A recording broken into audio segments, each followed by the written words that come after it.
We're going to start to see more of these phenomena in the skies, I think, and seeing things that we have not previously remembered anyway, that we've been seeing with our visible eyes. So to me, this is really a milestone of that too as well. We're going to start to be able to see things with our human visible eyes that we have not seen. That is sort of in the antiparticle. I can't wait. I'm excited.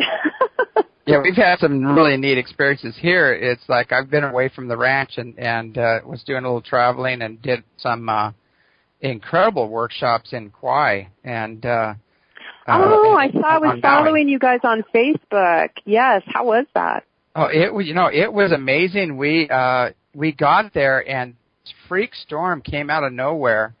And we talked to pilots about it, and they said they've never seen anything like it. It didn't come in. It just was created there in a huge vortex effect over the island.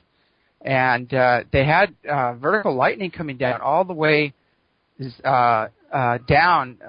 It was just amazing. Straight down, all the way to the ground, huge bolts of lightning. And one woman's been there 30-something years. She says, I've never, ever seen lightning come down and hit on the ground like this before in the whole time she's been there. So I think it was 32 years or something. I'm not sure exactly how many years she's been there. And everybody was talking about this storm, and it was just water. It just dumped, and all the roads became rivers.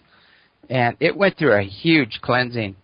And it was right before we did the self-mastery classes there. And, it was quite interesting. We had all the different beings come in and different masters come in. A very powerful class. And we actually hooked into some very ancient kahunas. And their names were actually spelled differently in a very ancient spelling.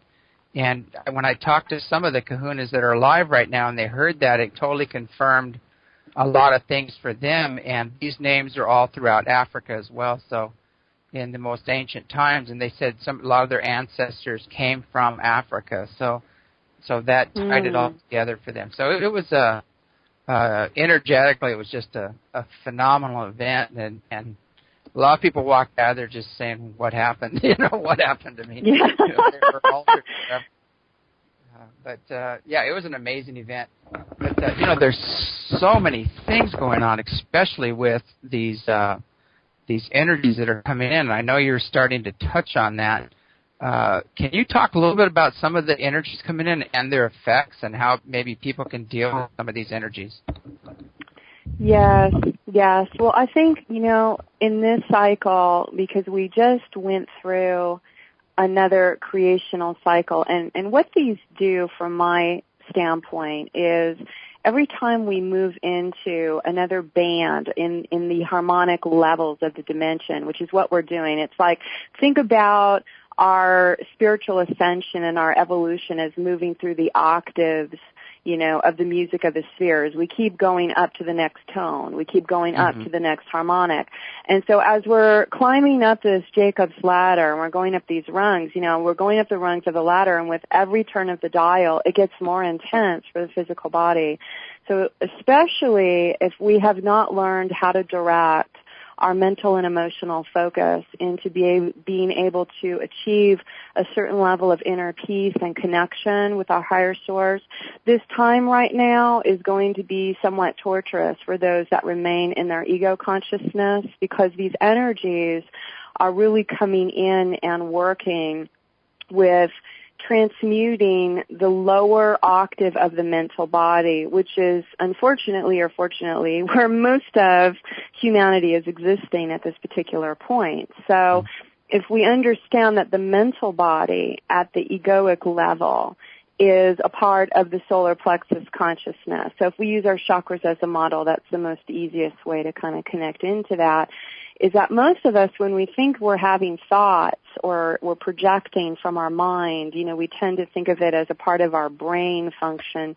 But in actuality, the brain is only a receiver of impulses that's actually perceiving those impulses as they're coming from a position of your aura, like where you have stationed your identity and focus of consciousness. So most of us, when we were born onto this planet into a third dimensional system, we've been conditioned since birth, basically, and certainly the current structures of our planet, economically and governmentally and educationally, are all focusing on third dimensional, egoic, otherwise known as the third chakra focus of intelligence, which is actually a lower octave of our mental body. So from this period on, it's really important to have tools and to discipline yourself so that your personality program or your ego consciousness is not thinking it's the one in control. Learning how to temper that consciousness by being in focused presence. That means learning how to bring witness and observer consciousness into the now moment, maintaining the discipline of bringing that presence into the now moment. So what that means, no ruminations of the past and no ruminations into the future. You've got to maintain your presence in the now. As you do that, you will start to discipline your mental body, your consciousness, to stay in that present moment tense, which will again help you to stay in the flow with your life. Because the more that we are in the mental body and we're ruminating about what we're supposed to be doing or not doing or where we need to be or what we're supposed to be manifesting or what happened to me last Tuesday, what this is doing is it's breaking your energetic focus. It's like splitting your power and putting it into certain fragmented states where the whole of your being is not fully present, because only the magic and the connection to consciousness and where it all happens is in the now. So bringing ourselves into the now moment and having tools to keep us, again, bringing us from chaos into peace, even no matter what externally is happening to you, being able to find the inner sanctum within you, knowing that that is your security, that is your connection, that is really where it's all at. So I'm really a proponent at this time for non-negotiable spirituality. It is time now. We've got basically, the Guardians basically brought it into an incredible firmness. I've never heard them be so incredibly firm by saying, look, you've got 2 years to get out of the mental body, period. Because if we're going to stay in the mental body, which means we're going to be focused on that ego intelligence, the mental body at the lower octave system is starting to compress so that a compaction is occurring and it's starting to deteriorate. So they're basically saying get out of the third dimensional octave of intelligence, start working onto the soul intelligence. The mental body, once you move into layers of your divinity and your soul consciousness, the functions of it will naturally and organically move your mental body into a higher octave. And this is when you start to experience a thinking sort of synthesis with feeling. You move into a thought process and into a knowing process. And this is something that's hard to describe because it is an experience. You can't really intellectually conceive of this until you actually experience it. But it's similar to that phenomena of, I don't know how I know, I just know. You know what I mean? If somebody asks you, well, how do you know that? You just say, I don't know. Yeah. I could just feel it. I feel it in myself. That is a function of your soul consciousness. And that means that you are more successfully learning how to operate with that level of intelligence and with that level of consciousness.